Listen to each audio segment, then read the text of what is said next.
Cześć! W jednym z ostatnich moich materiałów poruszałem tematykę związaną z zagadnieniem usuniętych konkurencji. Jak już wiecie, pod koniec 2019 roku usunięta została konkurencja FIT, czyli ta konkurencja, podczas której zawodnik układał kostkę Rubika stopami. Razem ze mną dzisiaj Jakub Kipa, czyli osoba, która wie o tej konkurencji najlepiej, bowiem trzykrotnie został rekordzistą świata i dwukrotnie mistrzem świata właśnie w konkurencji w układaniu kostki Rubika stopami. Dzień dobry, Jakubie. Dzień dobry, cześć.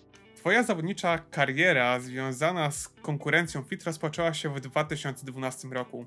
Na zawodach Industrial Cube, czyli podczas twojego drugiego występu w FIT-cie, ustanowiłeś rekord kraju w średniej wynoszący 1 minutę i 1 sekundę.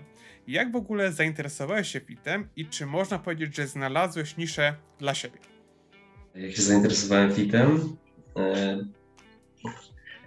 To jest bardzo ciekawe pytanie. Wiesz co? Właśnie szukałem czegoś takiego, żeby się rozwinąć bardziej w układaniu kostki, prawda? Szczególnie, że byłem dosyć początkującym zawodnikiem w tym czasie i każdy chciał coś zdobyć, prawda? Zobaczyłem, że po prostu od kilku dobrych lat nikt nie poprawił rekordu Polski w FIT-cie i stwierdziłem, dobra, no spróbujmy. A w miarę tego jak zacząłem trenować i moje czasy się poprawiały, jakoś wyszło. Tak naprawdę od 2012 roku pobijałeś w Polsce samego siebie, a już w 2013 roku zapisałeś się na kartach światowego speedcubingu. Podczas World Rubik's Cube Championship w Las Vegas nie dość, że ustanowiłeś średni rekord Europy, to co najważniejsze, zostałeś mistrzem świata. Wtedy jedynym z Polski na tych zawodach. Jak wspominasz te zawody i dzięki czemu osiągnąłeś taki progres? Praktycznie w rok skróciłeś ułożenie o połowę. Dużo trenowałem. Wiesz co, dużo mi w tym pomogło to, że dużo trenowałem trójki klasyczne. Dużo algów potrafiłem sobie przełożyć na FIT-a i myślę, że to jak bardzo progresował mój look ahead w rękach, dużo miało do przełożenia na stopy. A potem jeszcze dograłem innych algów do FIT-a specjalnie i no, ciężko powiedzieć, plus to jest dużo treningu. Zawody w Las Vegas osobom układającym w 2013 roku kojarzą się jeszcze z jedną inicjatywą. Magiczna Kostka, czyli jak na tamten czas jeden z największych sklepów, zbierała cegiełki na wasz wyjazd. Bo chodzi jeszcze o Michała Pleskowicza i Marcina Zalewskiego, właśnie do Stanów Zjednoczonych. Jaką kwotę udało się wtedy zebrać i jaki procent kosztów ona pokryła? Bo jak wiemy, wyjazd na zagraniczne zawody to ogromny wydatek dla zawodników. Tak, to była bardzo fajna sprawa. Radek i Klaudia, którzy nam wtedy pomogli. No, chyba będziemy im do końca życia zawdzięczać.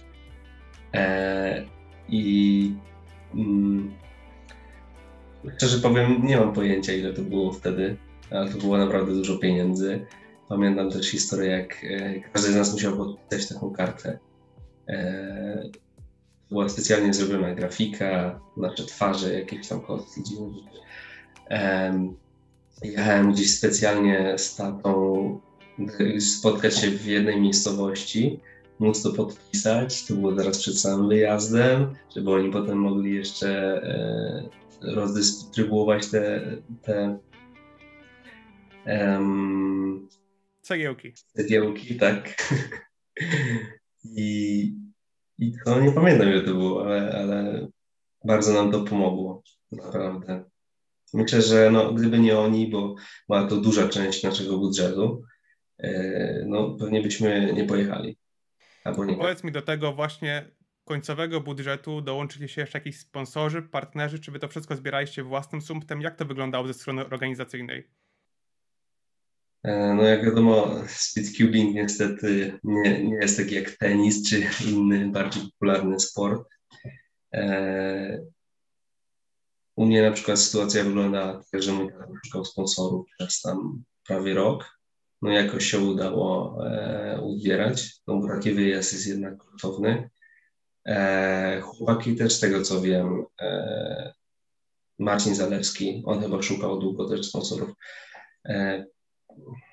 Reszta chłopaków nie wiem, jak to do końca wyglądało, ale no, na własną rękę wszystko niestety. Nie wiem, jak to teraz wygląda. Chyba najlepszych zawodników się teraz sponsoruje. Te największe sklepy, typu tam Cubicle chyba, nie? W Polsce nie wiem. No, ale fajnie, że się wszystko rozwija i teraz jest dużo łatwiej wyjechać na takie międzynarodowe zawody. No właśnie, międzynarodowe zawody. Jak byś porównał organizację takich mistrzostw świata, bo masz ich na koncie co najmniej 2 imprezy, na których osiągałeś te najwyższe podia. Jak wygląda organizacja takich zawodów ze strony zawodnika? Czym one się różnią od organizacji zawodów w Polsce? Powiedz z okiem takiego już dość doświadczonego zawodnika. Zależy też od tego, na jakich konkurencjach zawodnik się skupia. Dla mnie było to o tyle komfortowe, że FIT zawsze był na początku na przykład 4-dniowej imprezy i to była moja główna konkurencja. Tylko wiadomo, się na niej bardzo skupiałem, ale konkurencja 3x3, chodzi mi o ilość zawodników, jest tak duża i oni są na tak podobnym poziomie, że dostać się do finału i zdobyć medal, no trzeba mieć też trochę szczęścia w tym. Także dla mnie to było mega komfortowe, ponieważ przygotowywałem się przez ileś miesięcy na te mistrzostwa. Pojechałem pierwszy dzień i jestem wyluzowany, zero stresu i mogę, nie wiem, zwiedzać miasto, robić coś innego. A jeśli chodzi o inne konkurencje, to niestety dużo zawodników spędza całe 4 dni na hali. Nie mogą nic zrobić poza tym, że czekają na swoją kolej, bo jest jedna runda, druga runda. One są tak rozłożone w ciągu dnia, że nie da się gdzieś wyskoczyć. Może tylko coś zjeść i trzeba od razu wracać. Także ja bym powiedział, że takie międzynarodowe zawody są długie, ale też bardzo rozwijające. Otwierają cię na ten cubingowy świat. No i przede wszystkim, jeśli masz jakiegoś idola, a myślę, że większość zawodników ma, to mogą z nimi porozmawiać. Na przykład fajna sytuacja była w Paryżu w 2017 roku, gdzie pojawił się Erno Rubik. No i mi się nie udało z nim pogadać, ale no, myślę, że dla każdego, kto się bawi w speedcubing, byłaby to fajna okazja do poznania go.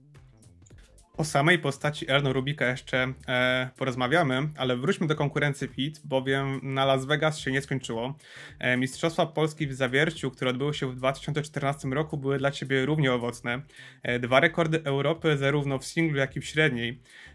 Czy w tym czasie narodziła się już jakaś taka społeczność wokół tej konkurencji FIT, taką, z jaką teraz mamy do czynienia na przykład w konkurencjach bez patrzenia?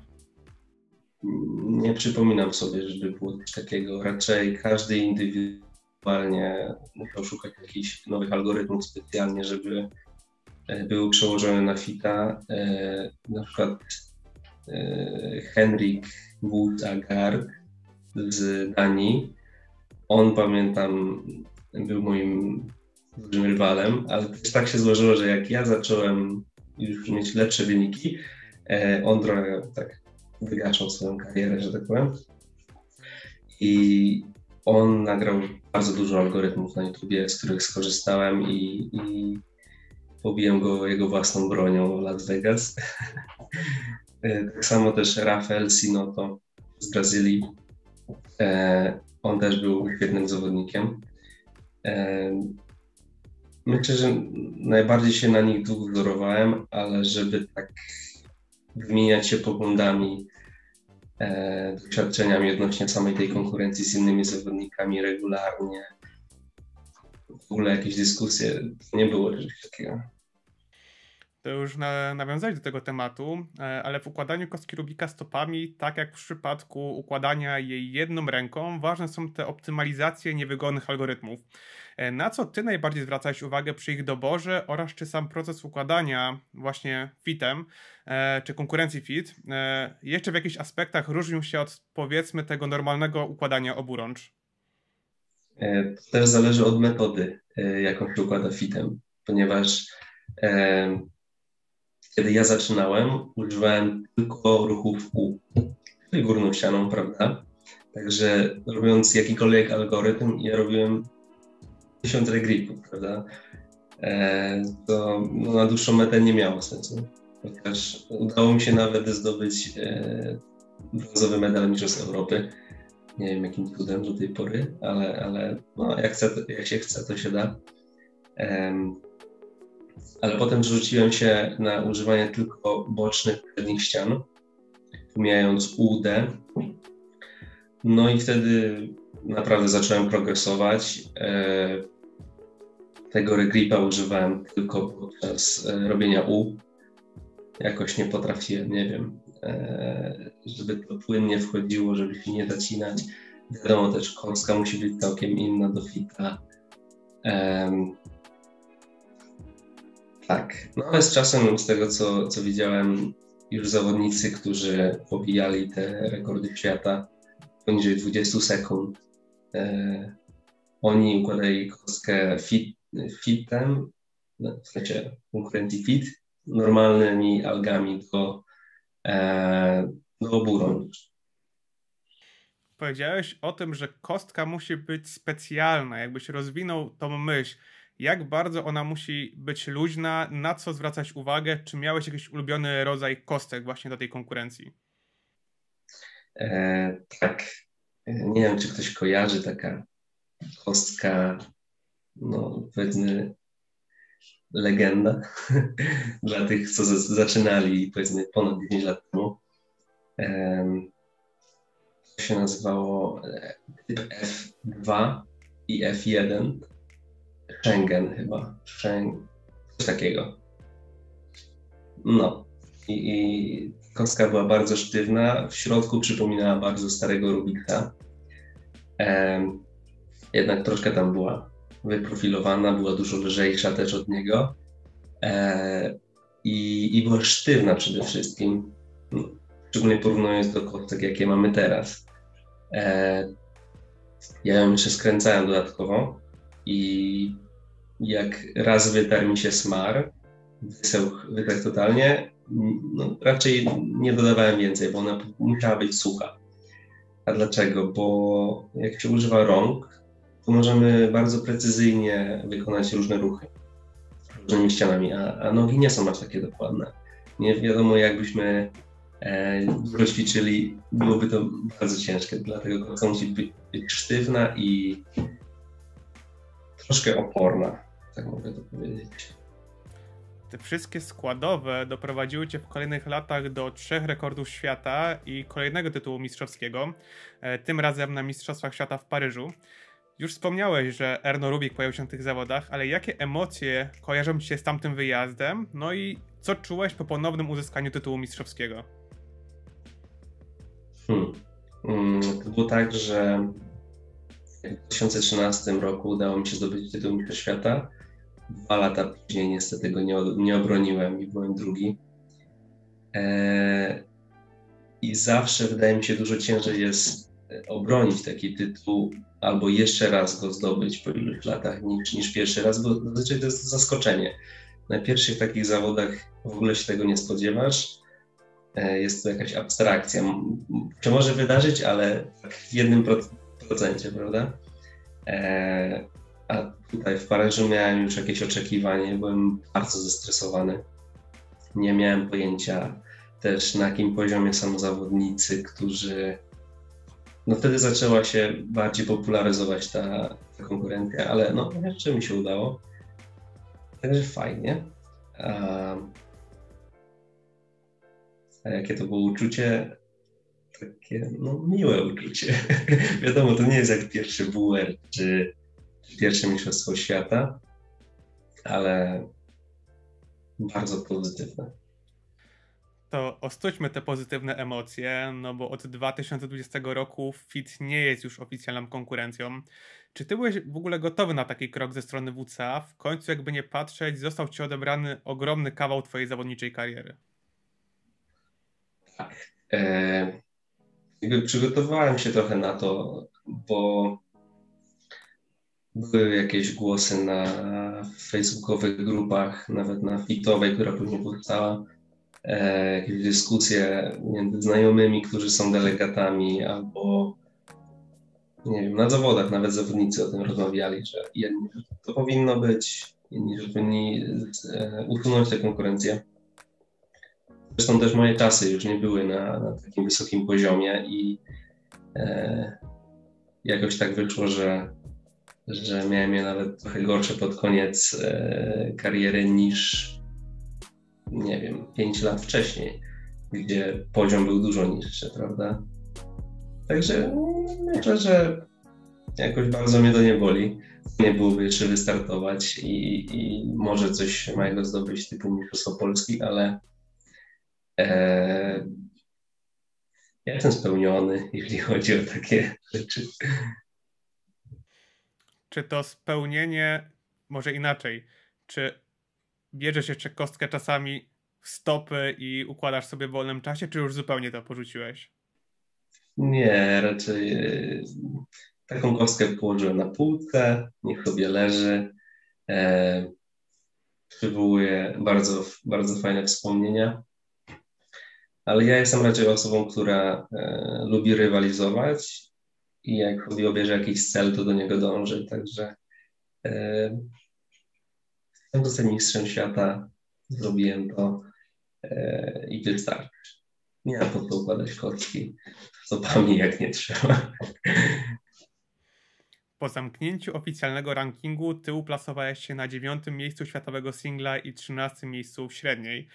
Chciałbym zapytać jednak o ten WR1 i zawodników z Indii czy Malezji.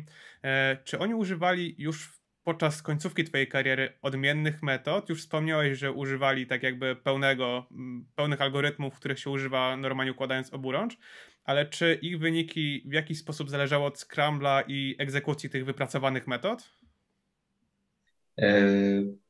Powiem tak, bardzo dużą różnicę robiło to, że oni po prostu używali jednego ruchu więcej, czyli górną ścianą, ponieważ nie musieli dostosowywać specjalnie algorytmów do hita. Używali też dużo lepszych kostek, gdzie ja używając jednego modelu kostki przez 7 lat, wiadomo, zmieniałem konkretne kostki, ale to był cały czas jeden stary model. Ciężko byłoby mi nawet w rok przestawić się i używać innej metody, innych kostek i wszystkiego, żeby dorównać ich poziomowi.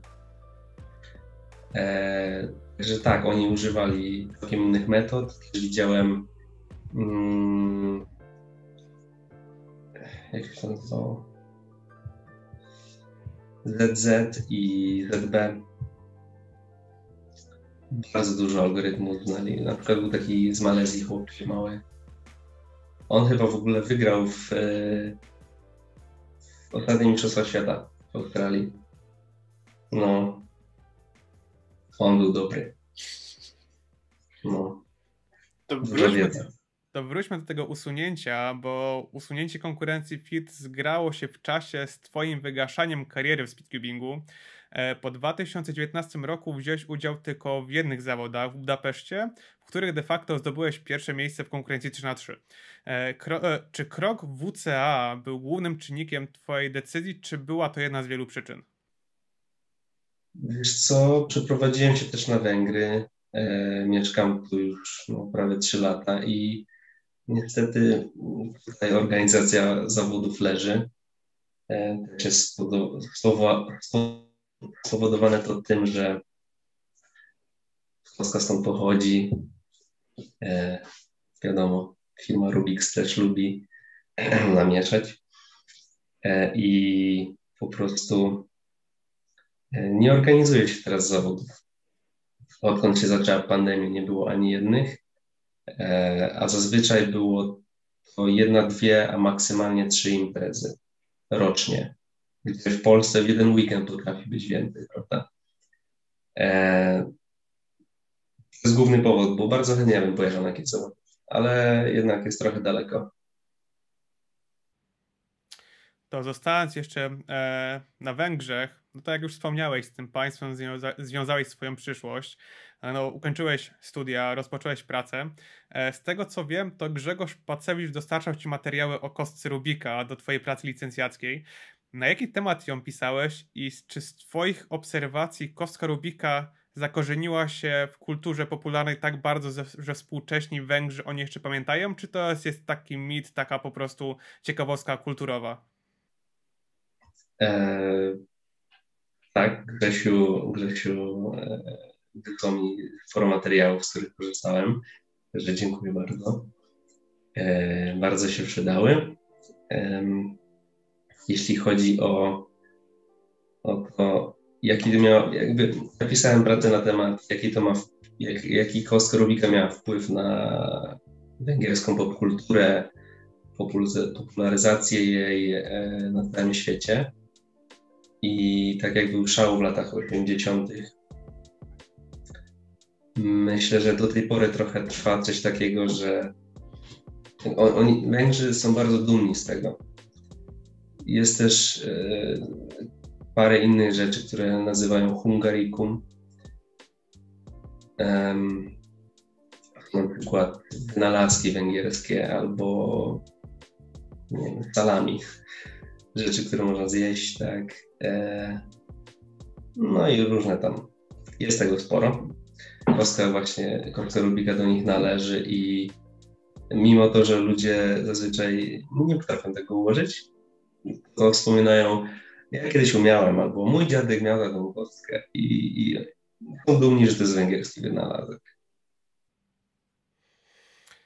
Rubik były szkocko, czyli magiczna kostka, no jak już wspomniałeś, osadziła się w tej kulturze węgierskiej, a jak jej twórca, Erno Rubik, jest ta postać też związana bardzo mocno z popkulturą? To zależy. Zależy od tego, jak do tego podejdziemy, bo sam Rubik nie jest speedcuberem, nie jest osobą zafascynowaną kostkami Rubika, magicznymi kostkami.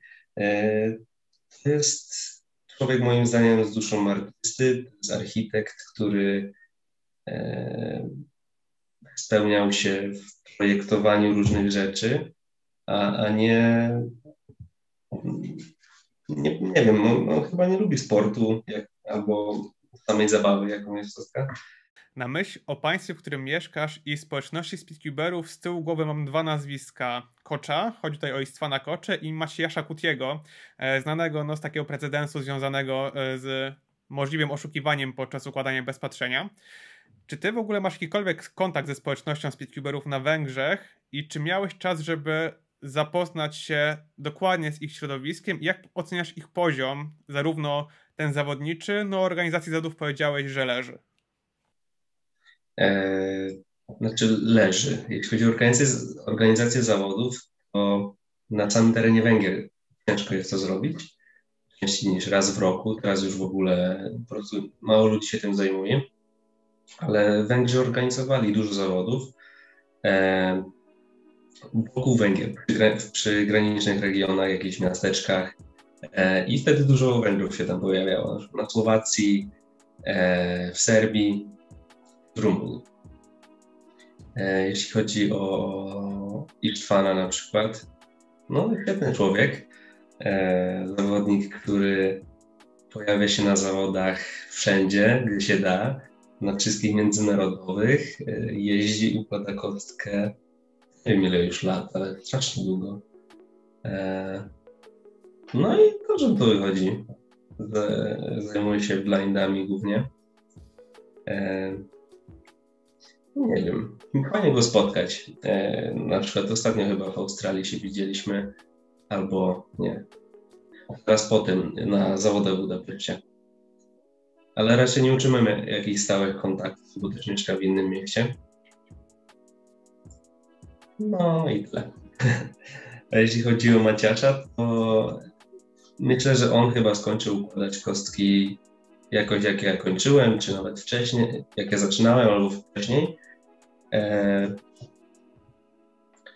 No i było coś takiego, pamiętam to z legend i opowieści starszych zawodników, delegatów też. Jeśli to prawda, to wiadomo, wydaje mi się dobrze postąpili, banując go. Ciężko mi cokolwiek powiedzieć w sumie o tym zawodniku.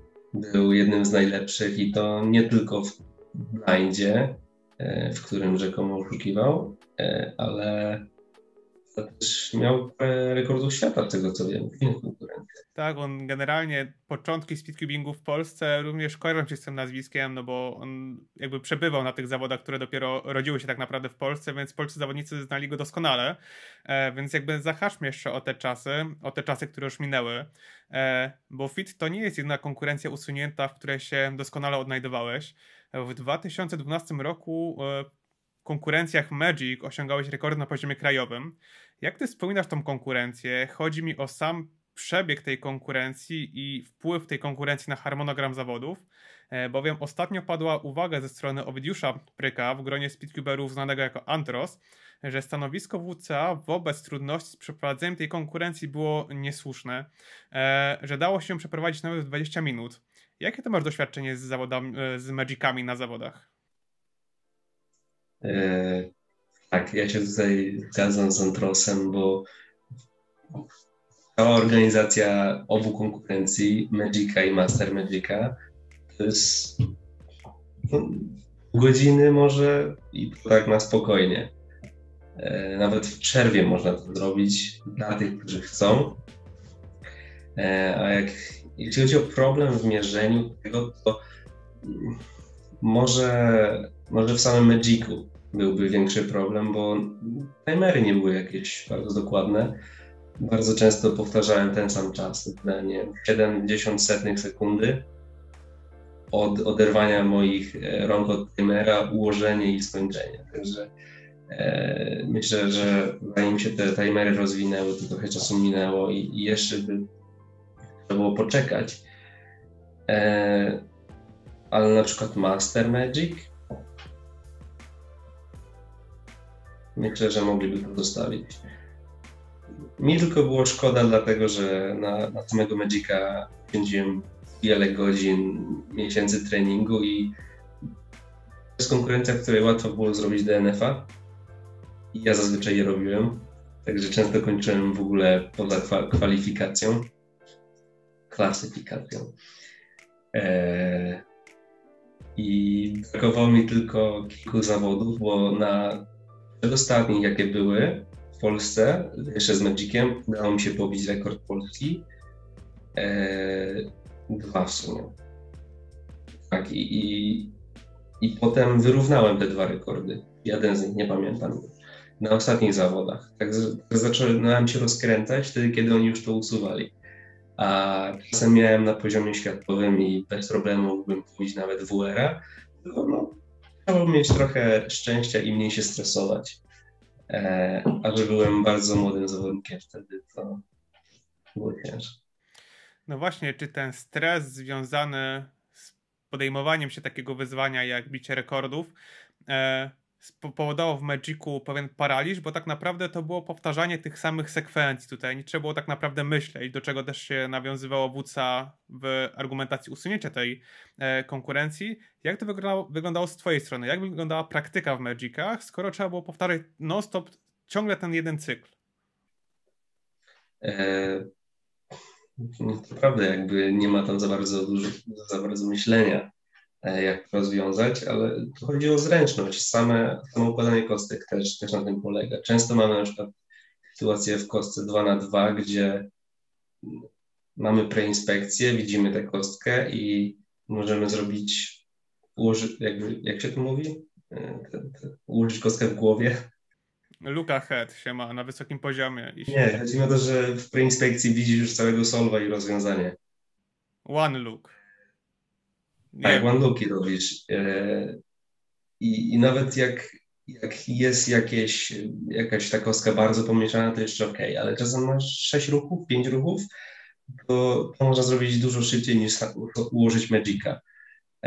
Wiadomo, że troszeczkę się mogą różnić paroma ruchami, czy w inną stronę, trzeba tylko sobie przekręcić, ale jak dla mnie nie ma tutaj większej różnicy i chodzi tylko o zręczność. Na przykład Maciej Czapiewski dalej chyba ma rekord świata, prawda? 0,49. Pozostając w przeszłości, ale nawiązując do stanu obecnego, czy ty masz jeszcze kontakt z zawodnikami z lat 2012-15? Arcio, Zalew, Plechos i wiele innych ksyw nazwisk? Tak, jakby wygląda raczej tak, że spotkamy się raz na jakiś dłuższy czas. Regularnie zdarza nam się rozmawiać, ale nie jakoś często. No i z niektórymi też się urwał kontakt.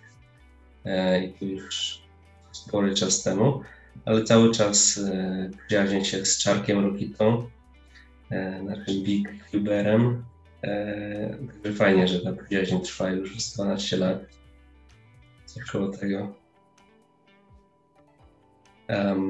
Tak, a jeśli nie wiecie, kto to jest Cezary Rokita, polecam wam zajrzeć na stronę High Games, gdzie można układać wirtualne kostki. Czarek układał kostki największe, typu 9 lub 10 na 10. No i miał nieoficjalne rekordy świata, plus rekord Polski na zawodach WTA w 7 na 7. Przejdźmy teraz do 2018 roku. Na Mistrzostwach Polski wydarzyła się rzecz niezwykła. 4,59. Pierwsze polskie oficjalne pojedyncze ułożenie poniżej 5 sekund na kostce 3 na 3. Twoja reakcja na końcowej fazie tego ułożenia, a raczej już odłożeniu kostki na matę, przywodzi raczej na myśl zdziwienie niż pewność uzyskanego wyniku. Jak było w rzeczywistości? Dokładnie, jak można zobaczyć na tym wideo, kompletnie się tego nie spodziewałem, bo pierwsze 4 solwy średnie miałem bardzo słabe. Jakieś 9, nie wiem, straszne. I bardzo się stresowałem w ogóle, ale właśnie po 4 ułożeniu było mi wszystko jedno. I po prostu ułożyłem i akurat wiedziałem, że będzie ten skip, ale to było takie szybkie, że nawet nie zauważyłem. Tak patrzę, kończę i nie wiem, co się dzieje. Trzeba mieć trochę szczęścia z speedcubingu, prawda? Pamiętasz jeszcze tego scrambla, co tam się wydarzyło? Grzesiek Pacewicz analizował, ale z twojej perspektywy, tak jakby, co tam się wydarzyło i jakie etapy pominąłeś?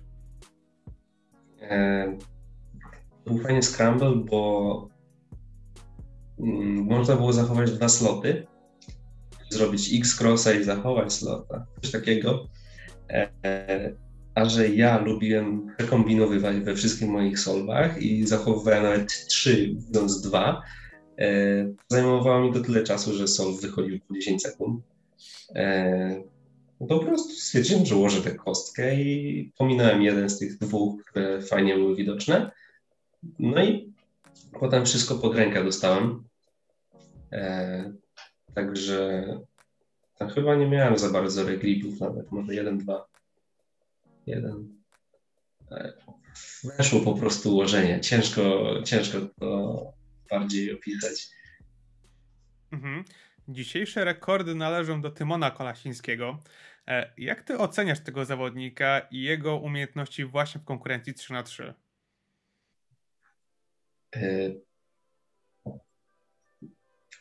Bardzo dobre. Naprawdę, widzę, już obserwuję od kilku lat, że Tymon naprawdę pracuje nad tym, ćwiczy nie wiem ile godzin dziennie, ale widać tego duże efekty. W ogóle jestem pod wrażeniem, jak speedcubing się zmienia, bo kiedy ja byłem aktywnym zawodnikiem, zawsze był Felix i tylko Felix. Jakby legenda, prawda? Potem pojawił się Max na chwilę, nie wiem, 3-4 lata był na topie, a teraz już mamy takich zawodników, których nawet nie kojarzę. No i Tymon. Świetny zawodnik, tytan pracy i myślę, że on jeszcze nam ma dużo do pokazania. Mam nadzieję, że uda mu się singla pobić. Fajnie by w Polsce były 2 WR-y w trójce. No. Rozmawiając z Tymonem, zadałem mu pytanie, co dalej z jego karierą, co będzie robił po 5-10 latach, kiedy na horyzoncie pojawią się nowi zawodnicy, lepsi zawodnicy. Ta odpowiedź przyszła mu z trudem. W tym momencie ty jesteś w sumie na takim etapie, gdzie już ta twoja kariera zawodnicza dobiegła ku końcowi. Jak bardzo zainteresowania, które nie są związane ze speedcubingiem, przełożyły się na wybór studiów i twojej pracy? E, hmm. No, przede wszystkim studiowałem filologię węgierską i chciałem tu jeszcze trochę posiedzieć. W ogóle pracuję z Markiem Pepkę, który też jest speedcuberem, FM-owcem. I jakoś tak się złożyło, że kostka nas połączyła później. Dzięki Markowi pracuję w branży, powiedzmy, w której chciałem, związana po prostu z gastronomią.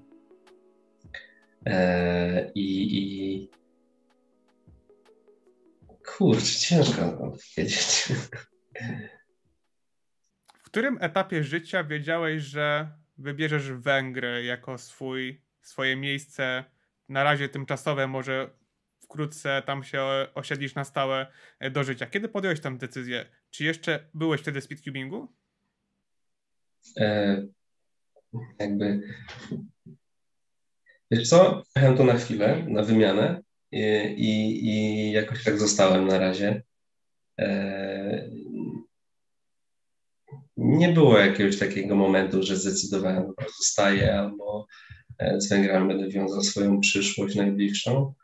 Jakoś to stopniowo przychodziło, też człowiek się przyzwyczaja do nowych rzeczy, jak już się spędzi trochę czasu w innym miejscu, to jest trochę jak dom.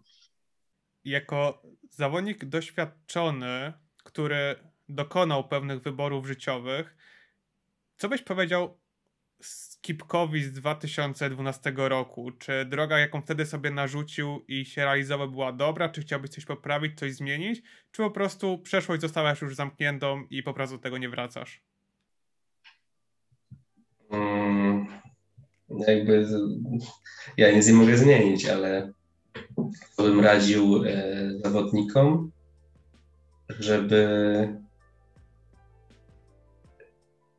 żeby ćwiczyli regularnie i żeby się nie poddawali, bo speedcubing jest na tyle fajną sprawą, sportem rozwijającym przede wszystkim, szczególnie jak się ma możliwość jeździć gdzieś na zawody dalej niż poza Polskę, żeby się nie poddawali i cały czas ćwiczyli, bo da to w końcu jakieś efekty. Nikt nie wie kiedy, bo każdy zawodnik indywidualnie do tego musi podejść, ale warto inwestować w speedcubing. Można poznać świetnych ludzi, zawrzeć przyjaźnie na całe życie właściwie. A teraz odwróćmy trochę sytuację. Nawiązałeś już do tenisa. Gdyby sponsorowanie speedcubingu było na tak wysokim poziomie, jak na przykład w tenisie czy obecnie w szachach, ty byś się zdecydował na kontynuowanie kariery pomimo swoich słabszych wyników i dążyłbyś do jeszcze lepszych tych osiągów, mając z tyłu głowy to, że za tym idą sponsorzy, finansowanie, no i może jakiś taki nowy kierunek na życie. Chętnie. Fajnie jakby się tak rozwinęło to. Bo w takim wypadku skupiasz się tylko na treningach i nie obchodzi cię to, czy na przykład będziesz miał na co pojechać na Mistrzostwa Świata. Po prostu jedziesz i robisz swoje, zdobywasz medale i no, po prostu się możesz skupić na tym w 100%. Nie martwić, że nie wiem, ta kostka kosztuje jak nowy iPhone, nie? No chyba są takie ceny teraz, masakra. No to powiedzmy sobie szczerze, Kipek, czy jest jeszcze jakakolwiek szansa powrotu Jakuba Kipy do zawodniczej kariery? Zobaczymy cię jeszcze na kolejnych mistrzostwach w Polsce? Staram się przyjechać. Dziękuję ci bardzo za rozmowę.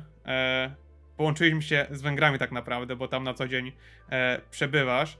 No i życzę Ci powrotu do Polski na te stacjonarne zawody, żebyś odnowił znajomości, bo to naprawdę znakomite uczucie. Ja również bardzo dziękuję za rozmowę. Życzę Ci, żeby się kanał dobrze rozwijał. Mam nadzieję, że się spotkamy na zawodach.